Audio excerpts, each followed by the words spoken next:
Apa nih? Astagfirullahaladzim. Dan gue tidak kejadian gedor. Astagfirullahaladzim, kamu ini berdosa banget.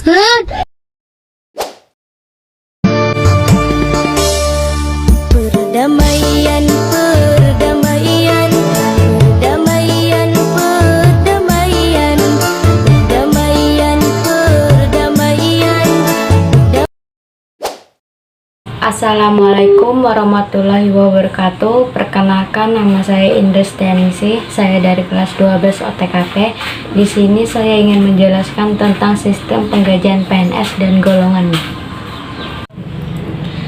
Pegawai negeri sipil atau PNS adalah salah satu bagian dari aparatur sipil negara ASN yang diangkat secara permanen oleh pihak pemerintahan dan mempunyai hak untuk memperoleh gaji dan juga tunjangan sesuai dengan pangkat golongan PNS yang mereka miliki. PNS adalah warga negara Indonesia yang memenuhi syarat yang sudah ditetapkan sejak awal diangkat sebagai pegawai ASN secara tetap oleh penjabat pembina kepegawaian supaya bisa menduduki jabatan pemerintahan. Pangkat golongan PNS dikutip dari Peraturan Kepala KBN Nomor 35 Tahun 2011 tentang Pedoman Penyusunan Karir PNS. Pangkat golongan PNS disusun berdasarkan prinsip kepastian, profesionalisme, dan transparan.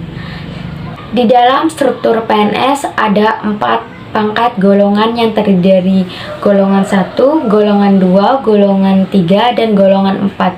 Setiap golongan PNS dibagi menjadi beberapa pangkat di dalamnya. PNS golongan 1 adalah golongan terendah yang ada di dalam struktur pegawai negeri sipil. Golongan 1 ini juga terdiri dari beberapa golongan, diantaranya golongan 1A, golongan 1B, golongan 1C, dan golongan 1D. Kemudian untuk golongan 2 terdiri dari golongan 2A, golongan 2B, golongan 2C, dengan golongan 2D. Lalu untuk golongan 3 terdiri dari golongan 3A, golongan 3B, golongan 3C, dan golongan 3D.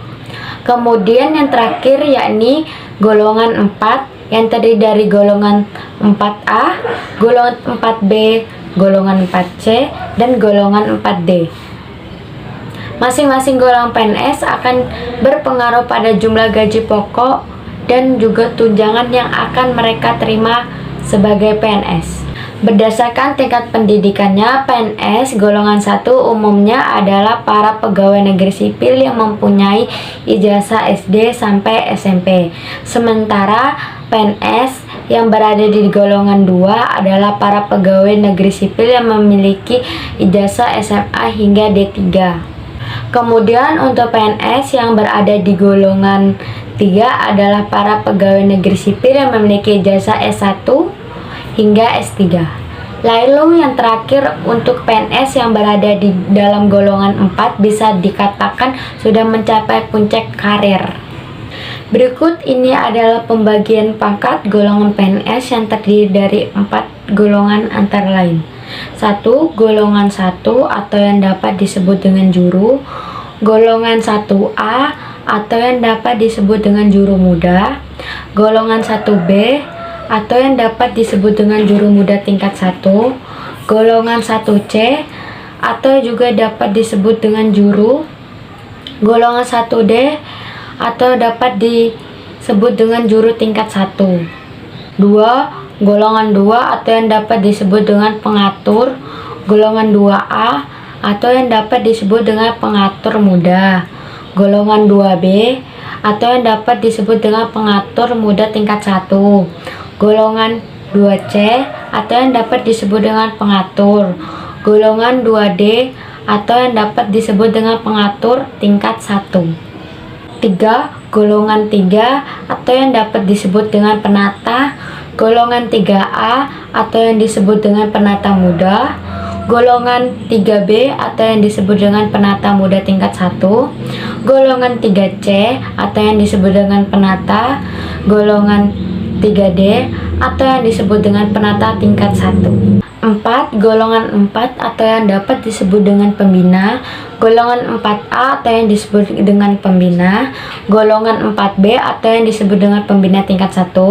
Golongan 4C atau yang disebut dengan pembina utama muda. Golongan 4D atau yang disebut dengan pembina utama madya. Golongan 4E atau yang disebut dengan pembina utama. Gaji dan tunjangan PNS. Setiap golongan PNS memiliki gaji yang berbeda-beda berdasarkan pada Peraturan Pemerintahan Nomor 15 Tahun 2019.